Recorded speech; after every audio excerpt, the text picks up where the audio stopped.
ខ្ញុំជឿថាបងប្អូនមួយចំនួនប្រហែលជាធ្លាប់ឃើញគំនូរបែបនេះហើយមែនទេមើលទៅពិសេសមែនទែនហើយបងប្អូនខ្លះប្រហែលជាគិតថាជាគំនូរដែលគូដោយវិចិត្រករល្បីណាមួយហើយមើលទៅតែតាមពិតបងប្អូនហ្នឹងឯងគំនូរខាងលើនេះគូដោយបញ្ញាសិប្បនិម្មិតឬគេហៅថា AI ប៉ុន្តែមនុស្សជាអ្នកវាយបញ្ចូលនៅអ្វីដែលយើងចង់គូហើយបងប្អូនក៏អាចគូបានដូចគ្នាដែរទីមួយបងប្អូនគ្រាន់តែ download កម្មវិធី Discord ពី App Store ឬក៏ Play Store បន្ទាប់មកយើងធ្វើការចុះឈ្មោះហើយយើងបំពេញលក្ខខណ្ឌមួយចំនួនដែល Discord ត្រូវការដូចជាបំពេញលេខទូរស័ព្ទហើយយើង verify តាម email ជាដើមបន្តមកទៀតយើងចូលចុច join server ហើយយើងទៅ search នៅក្នុង Chrome ហើយវាយពាក្យថា Midjourney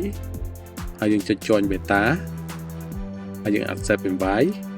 បន្ទាប់មកនៅក្នុង newbie នេះបងប្អូនសូមចុចវាយ slash ទៅមុខ imagine.clear prompt ចុច2ហើយបន្ទាប់មកបងប្អូនវាយអីវាយទៅបងប្អូនសម័យថាចង់ឃើញរូបអីបងប្អូនវាយតាមនោះទៅហើយយើងរងចាំរយៈពេល1នាទីនោះរូបភាពដែលយើងបានវាយនោះនឹងចេញមកឲ្យយើងមើលហើយអក្សរ U គឺសម្រាប់យើង scale ហើយយើង save ចូលទូរស័ព្ទរបស់យើងជាការស្រេច